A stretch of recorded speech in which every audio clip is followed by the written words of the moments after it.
Hi everyone, the mouse is saying hi to everyone. Now તમારી સાઈડથી હું એને હેલો કહી દઉં છું, ઓકે? હાય, હેલો માઉસ.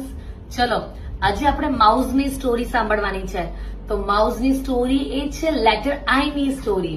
લેટર આઈ ની અંદર આવો જ માઉસ બટ વ્હાઇટ કલરનો માઉસ એ આપણને સ્ટોરી બતાવવાનો છે કે કેમ લેટર આઈ નો સાઉન્ડ ઈ ઈ ઈ આપની પાસે આવ્યો છે.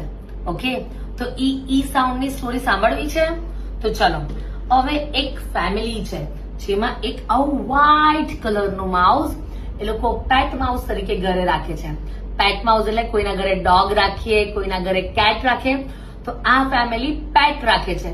શું રાખે છે? પેટ માઉસ રાખે છે. ઓકે, હવે એકવાર ઓકે નાઇટ થઈ ગઈ, અંધારું થઈ ગયું.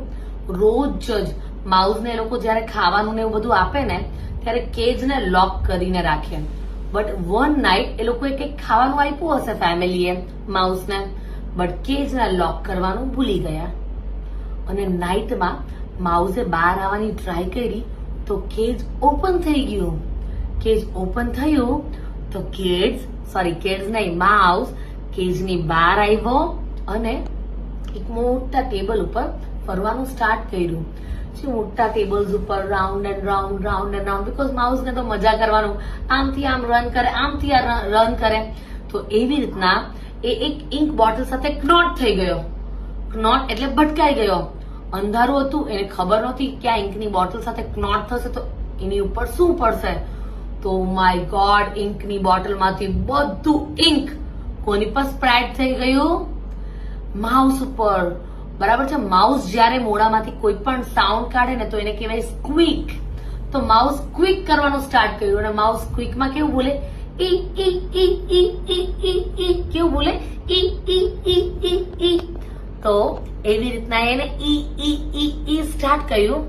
બધા પોતપોતાની રૂમમાં જે ફાધર, મધર, ચાઇલ્ડ, જો આ બોય છે ને, આ બોય એનું ફેવરેટ પેટ હતું.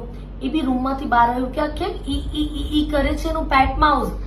અને બધાએ oh my God A mouse ને જોયું ને તો માઉસ આખો ઇંક વાળો તો એ બધા બી હસવા માંડ્યા ને બોલવા માંડ્યા ઈ ઈ ઈ ઈ ઈ. અને એમ કરીને એ લોકોએ માઉસ નું નામ શું પાડી દીધું? ઇન્કી ધ માઉસ. ઇન્કી નામ પાડી દીધું. શું નામ પાડી દીધું? ઇન્કી. ચલો, હવે સ્ટોરી તો તમે લોકોએ સાંભળી લીધી, બટ હવે આપણે રાઇમ સિંગ કરવાના છીએ. તમે લોકો મારી સાથે સિંગ કરજો. Okay? Inky the mouse is my pet. Inky the mouse is my pet. She spilled the ink and got wet. She spilled the ink and got wet. The ink is spread all over the desk. The ink is spread all over the desk. Ee ink is wet. Ee ink is wet. Ee ink is wet. Chalo. Now story finish, rhyme finish. Now time for reading. Mothers and teachers, please ધ્યાન રાખજો. તમે લોકો kids ને ક્યારે પણ spelling read કરાવો તો એ મોટા લેટર્સમાં હોય એવી રીતના રીડ કરાવજો. બુકની અંદર મોટા હેન્ડરાઇટિંગ થી લખીને આપજો. સિંગલ લેટર એ લોકો મર્જ કરશે અને રીડ કરશે. Okay? Now coming to this 2 letter. તો આ 2 લેટરના સાઉન્ડ ને તમારે અલગ અલગ પ્લેસ આપવાની છે. આઈ છે તો એનો પ્લેસ આવશે ઈ. ટી છે તો એનો પ્લેસ આવશે ઠ. Eat, eat, at, at. Okay, properly read થશે જો તમે સાઉન્ડ થી બચ્ચાઓ પાસે રીડ કરાવશો તો. Okay? Now only sound. At, at, at, at. તો એવી રીતના બચ્ચાઓ વર્ડ ને રીડ કરશે. હવે આ ઈઝ છે ને, this is the tricky word. જો કોઈક એવા વર્ડ હોય જેના વર્ડના પ્રોનન્સિએશન કરેક્ટ ફોર્મેશનમાં નહીં જાય તો લાઈક ધીસ ઇઝ ઈઝ. આ ઇઝ છે. ઓકે? તો જ્યારે આવા કોઈ વર્ડ હોય ત્યારે તમારે સમજી લેવાનું કે આ વર્ડ છે tricky words. Tricky words means site words. Tricky words are also known as site words.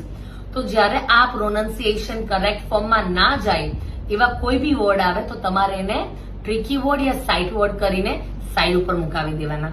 Okay, so now thank you for watching my videos and please parents wait for my next update. Okay, bye everyone.